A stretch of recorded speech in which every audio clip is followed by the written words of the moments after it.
to the governor's power. It's a very, very important issue.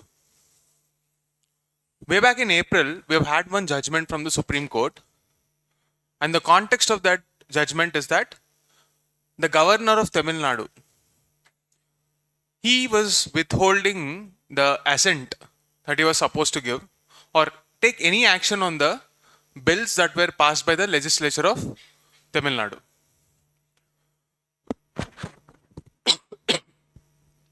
So, the petition was about governor's inaction. So, at that point of time, Supreme Court took a decision saying that there should be a specified timeline within which the governor should take a decision on the bill. Okay? So, to exactly understand this process, let's go back and see Article 200 and 201. See, basically, this is about the role of governor, the nature of governor's role versus president's role. Just a comparison. Okay, this judgment is exclusively about governor, but in this context, I will also explain the nature or the difference between governor's role and a president's role with respect to their discretionary powers. If you take a normal legislature, how will it pass a law? First, the normal procedure, whatever may be the majority required for the nature of the bill, that process is completed. Lower house, upper house, and then it comes to, in the case of the state legislative assembly, it will come to the governor. And then he will have the option of assent. Then withhold and reserve for presidential action. Okay? And president, is it similar?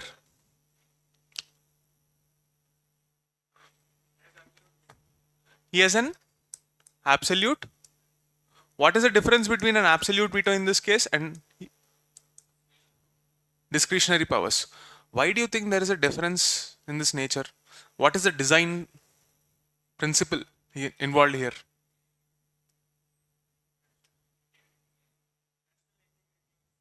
How?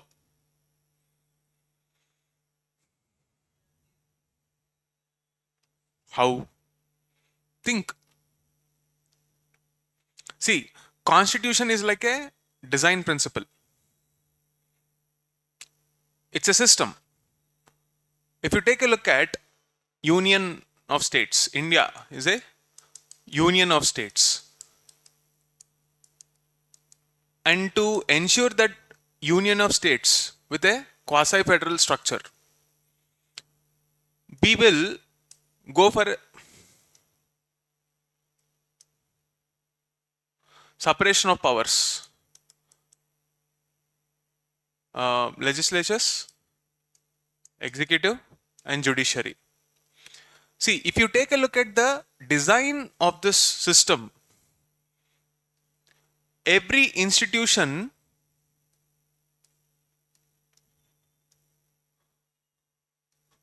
will be trying to pull power, and the tension should exist so that the system is intact.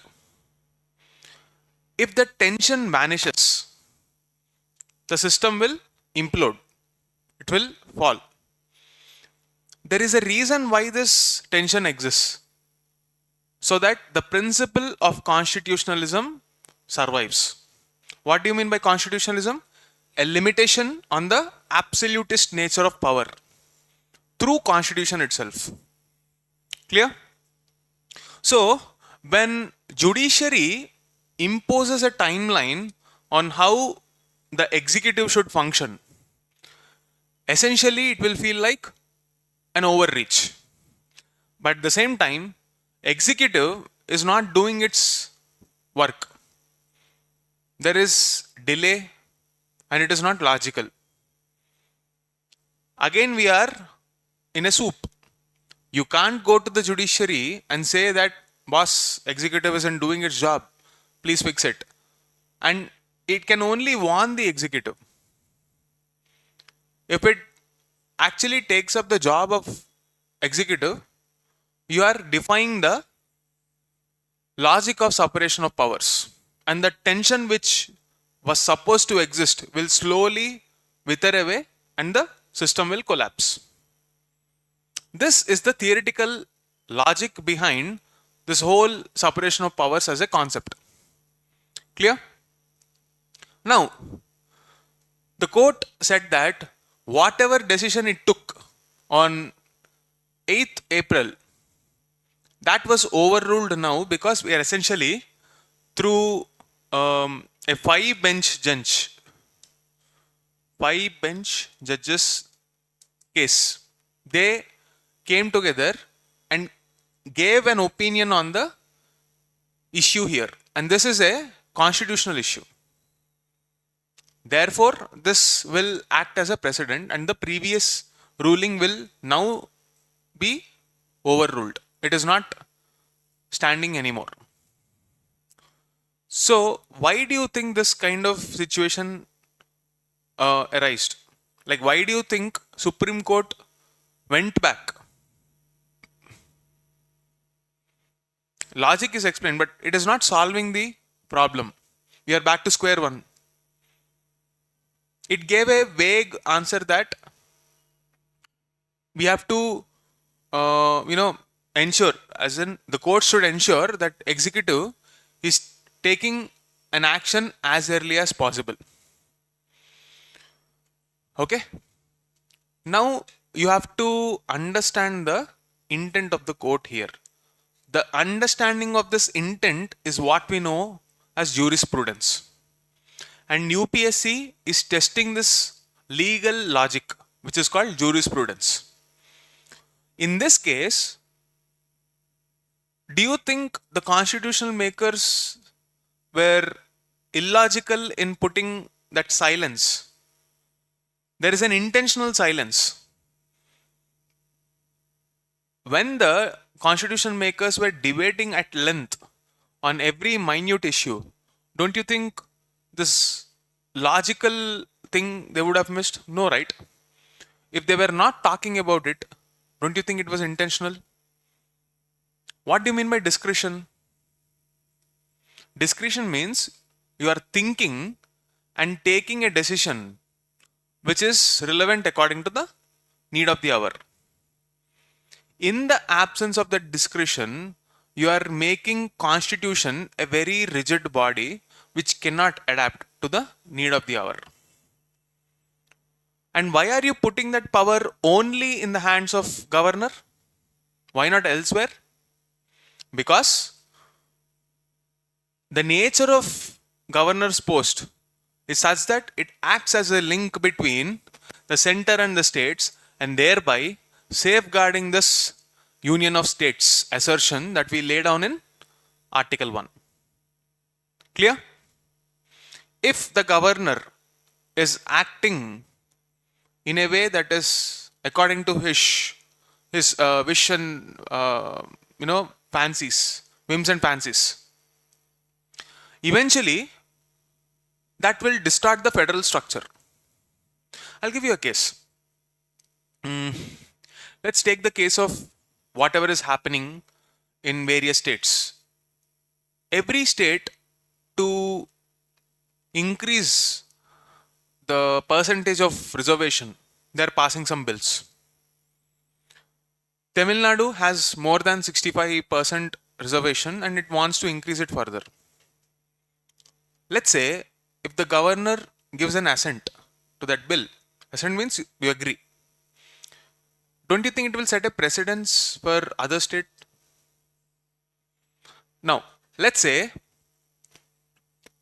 the governor did not want to take that decision. What can he do? He can give an assent or maybe send it back to reserved for president. Now, let's say if he reserved it for president, why do you think he did that?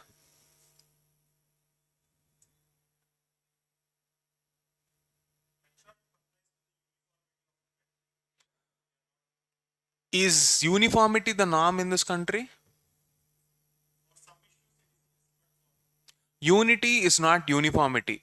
There is asymmetry in the design itself. Unity is in equity, not uniformity. So, there is an intentional asymmetry in this country's federal structure, because otherwise, how can you justify an equal positioning for a state like Sikkim and Uttar Pradesh? Both those states have their due significance. So that asymmetry is by default, that silence is by default, and that silence is meant for deliberation, negotiation. Sometimes they do take time. That was the original intent. And that asymmetry is again intentional, because unity is not uniformity. Unity is ensuring that this asymmetry is giving equity. And that is how you uphold this Article 1, which is a union of states. India, that is Bharat, is a union of states because it gives room for deliberation between the national and subnational units through the discretion placed in the hands of the governor and an intentional silence on not mentioning the timelines for passing the bill. When you distort that through a judicial action, you are essentially disturbing the federal balance in this country. Rules and procedures exist with an intent to safeguard the federal structure, not to distort it. So, by putting a timeline on the executive, not only are you taking away the tension that exists within this separation of powers system, you're also distorting the federal balance. And the nature of the power of a governor and a president are not the same. The president's power of using this discretion is different from that of a governor, because unlike a governor, president is supposed to be an independent constitutional authority with a jurisdiction over many more issues, but not just what pertains to a state list. All the union list issues, as well as the state's security and other issues like, let's say for example, military. As the supreme commander of our armed forces, he was also given the responsibility to ensure that security, integrity and unity of this country are intact. So if it is such a multifaceted role, imagine a Tamil Nadu governor referring a bill to the president. Simultaneously, other states will also do, right? Other state governors. In the order of priority, maybe the president might feel that other issues are more important. He or she will come back to the pending issues at a much later point. And it is ideal to give that timeline so that there is enough deliberation and thought. Otherwise, thoughtless legislations will not only waste your time, will have unwarranted consequences. There is a reason why it escalated till that level to the president. When the law is supposed to be settled at the state level, the very fact that it had to go till the president implies that it requires some thought, deliberation. And that power is not placed in the hands of a governor, and that is intentional, because governor is not in a position to see if that will have an implication on the fundamental rights or law and order or maybe other substantive elements of the constitution. Governor is just restricted to the procedural elements. Are they following the process or not? They don't usually deliberate on in the official capacity within the scope of the power they have. They are not supposed to discuss whether this is constitutional or not, whether it will have an impact on the rights or not. That is the job of the president. That's why you refer it to the president with your opinion, but it is not neither binding nor warranted. In an unofficial capacity, you can use your freedom of speech and give your opinion, but that doesn't have any constitutional weightage. So the constitutional post of governor and the constitutional post of the positioning of governor and the constitutional power of the president are not the same. And for that difference, you have to ensure that this balance remains intact. This is the logic given by the Supreme Court in this present case. A very, very important case. Please go back and revise all the previous year prelims questions as well as use the respective article numbers for argumenting. Argumentation is the key for substantiation here.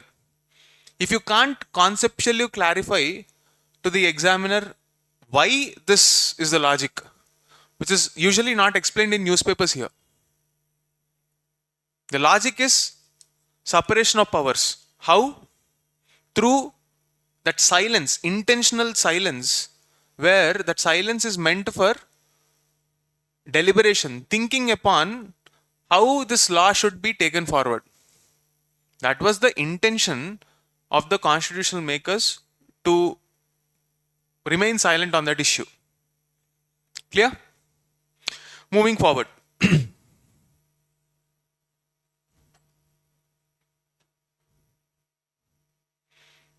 See, this tighter emission norms has triggered a small versus big car debate. You have to know something called the CAFE rules, or the corporate average fuel efficiency. Don't confuse this with the Bharat Stage 6 norms. Okay? This is purely a prelims concept, and therefore I am just highlighting what could be asked in prelims. The fundamental difference. Bharat Stage 6, it talks about individual vehicles. But this CAFE rules are talking about the entire fleet of a corporate entity. Let's say, for example, Mahindra, Maruti, there are so many makers, automobile makers in this country. There will be a specified target for the entire group. And these norms are meant to ensure fuel efficiency so that the pollution norms come down. Recently, these norms were triggering a controversy because when you drastically reduce and enforce this, you can't expect a big SUV to have the same kind of an emission norms with that of a small car, a Maruti 800 or something of similar lines, hatchback. And it is becoming difficult for big corporates to ensure these norms are followed. How do we do that? That's the big debate here. If the issue evolves, we will see and figure out what are the important takeaways for both prelims and mains. Go back and read this. By the way, this is from Indian Express, not the Hindu. This question is again from the Hindu. India's fisheries and aquaculture, its promising course. GS3, economics of animal rearing or animal husbandry. Within that, you can also club fisheries sector. In the last 40 years, there is a tremendous increase in fisheries as a source of income for our rural sector. Why? Simply because many state governments supported, the coastal states supported the infrastructure that is necessary for fisheries sector, and we've had a bumper, especially the state of Andhra Pradesh had a very high export market, whether it is with respect to the shrimp and the prawns of the Nellore district or the entire coastal belt, starting from Bengal till Tamil Nadu. However, it also brought forward some challenges. The growth eventually meant that anthropogenic impact on the sector is eventually showing up, trying to impact the livelihoods of the people as well as the ecosystem. When there is an oversupply, what happens? The demand supply mismatch occurs and the prices will not be realized. There is competition in the market.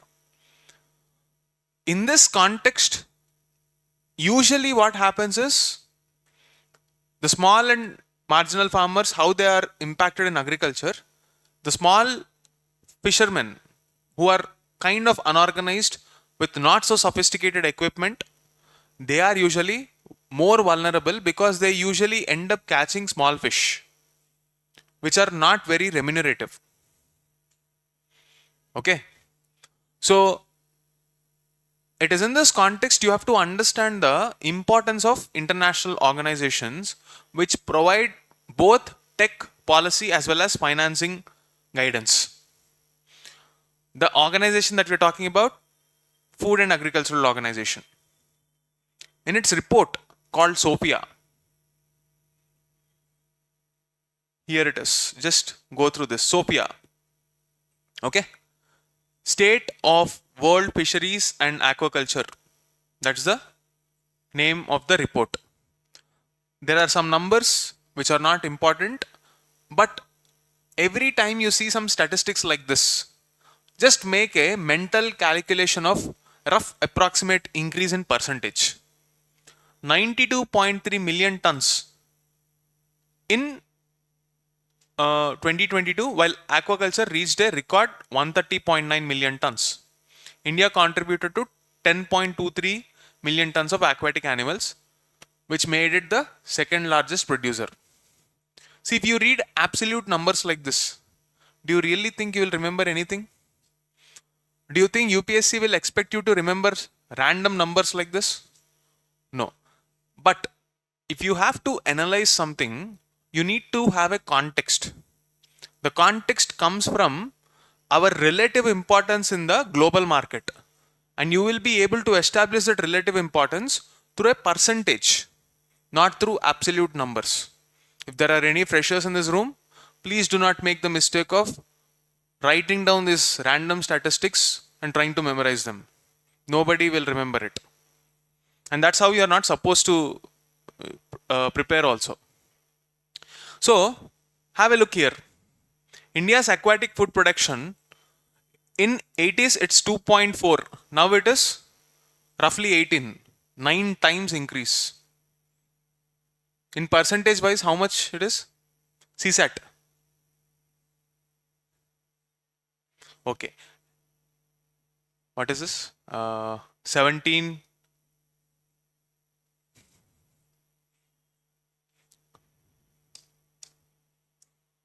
17.54 minus 2.8 by 100 into how much? Roughly. Let's make it 18 minus 3 by 3. 15 by 3 into 100. Is it correct?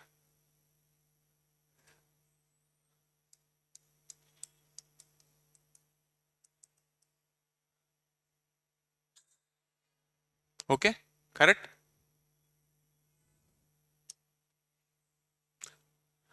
Okay, go back and prepare for CSAT also. Please, guys, you have to be quick in your calculations too.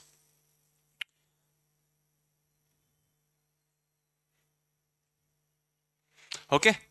So eventually, despite such high increase, we are still struggling. Why? Because we have not focused on value addition. We only focused on quantity. The reason why we are not focusing on value addition is, first of all, there is a supply chain of this aquatic products. What do you mean by supply chain? From the point they are caught till it reaches a consumer, you add value at different stages through food processing industries. Let's say you freeze them, you can them, you package them, store them, export. All of this will add values at different stages. And you're not focusing on rare quality fish. For example, hilsa. And then in Gujarat, you have tilapia. And then you have globally cod. What is that fish? Salmon. Yeah. Tuna, salmon. All this fish are expensive. And they're very difficult to, procure too. India has always focused on lower quality products, and that's why not just in agriculture, aquaculture industries, everywhere we have to move towards higher valued products. This is what we know as moving up the value chain ladder. And this will be the recommendation for any sector of the economy. Services sector, agricultural sector, manufacturing sector. Integrate within the global value chains and move up the value chain. Why? That is where you will find money. Volume game is over because China occupied it in 1980s. Now we have the value game where quality earns money. Okay?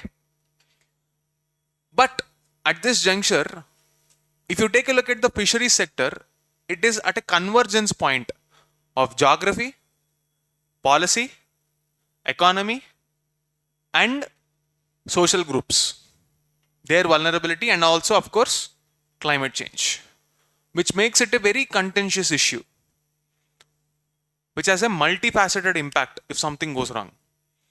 Therefore, there is a necessity for a coordination not just between the states, but also between the center and the states and regional economies.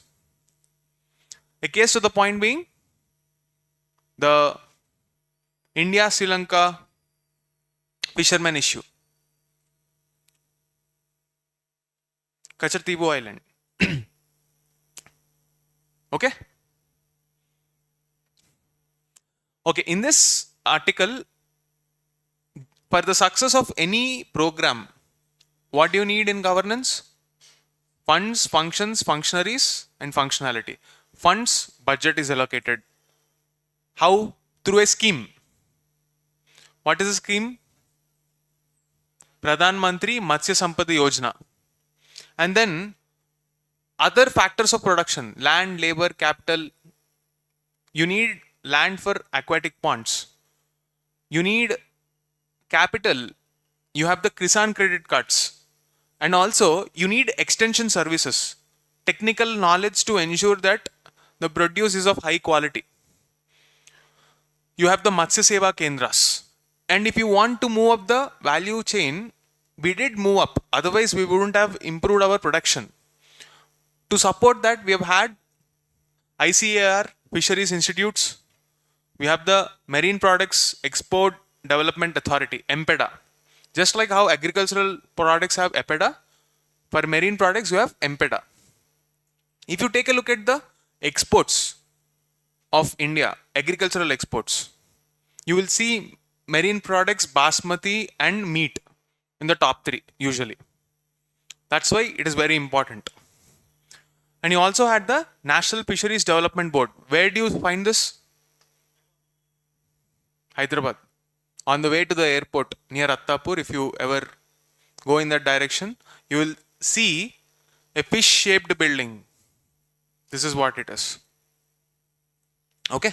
And then for prelims sake, these are some of the important initiatives that you can note down. Bob LME, Bay of Bengal Large Marine Ecosystem, Bay of Bengal Program. Okay. These important initiatives of FAO can sometimes be asked in the context of fisheries. Clear? See, previously when this scheme came up, because of the export potential of fisheries, we were anticipating some kind of a question in prelims, either in the form of a scheme or in the form of the fish variety that you can find. You can note down these names: tilapia, hilsa, masir, golden masir. These important, commercially important fish for export. If you go to Empeda website, wherever you will find them, whether they are freshwater fish or marine fish, you will be able to know. Any idea about importance of hilsa? Telugulo pulasa. It swims against the flow of the water. So it developed a very strong tissue, and therefore, since it is found at a time where water is actually entering into the sea, in that season when the water flow is at its peak, it will swim against that direction, and usually it is a very risky time for fishermen. That's why it is very expensive. Okay. Is air pollution a South Asian crisis? See, this is something that we discussed multiple times. Instead of explaining this issue of air pollution in Delhi as a regional issue, why not treat it like an international issue with planetary, boundaries? Like, you have to consider that multiple countries are involved in South Asia, and there is a strong logic to say this, because if you look at the situations in both Delhi and Lahore, the kind of pollution that we saw with dark brown clouds illustrates a similar nature of economy in both these regions. They do have a shared cultural history, and therefore the pattern of urbanization and the industrialization around it will also be similar. And the economic activities are also more or less similar due to the fact that they are having a similar lifestyle. It is because of this reason you will see some similarities in the way that pollution occurs. No matter how many policies Indian government takes, if we have to eradicate this problem or minimize this problem, you will definitely need collaboration with both the governments. Collaboration from both the governments. And if that doesn't happen, you wouldn't witness any progress. Alright. So, this is what the article says. And in this article, they're also talking about the impact, the sociological impact, health impact, economic impact of air pollution, which we already discussed. Just like how we were analyzing the multifaceted impact of a natural resource like water, even air is another such resource, right? If something is polluted, air, water, or anything, in our traditional literature, we call them the Panchabhuta. Any element or any aspect of our environment, because of the systemic integration that it exhibits, if one part of the system is corrupted, your life will be impacted in all these dimensions. The same logic that we saw yesterday will apply even today also in this air pollution. On the top of that, you are transcending the political boundary. And now you are looking at this issue as a international issue. Clear? This is the issue here. And here I want you to note down this institute, Greenpeace World Air Quality Report. You can use them in quoting your justification for pollution answers.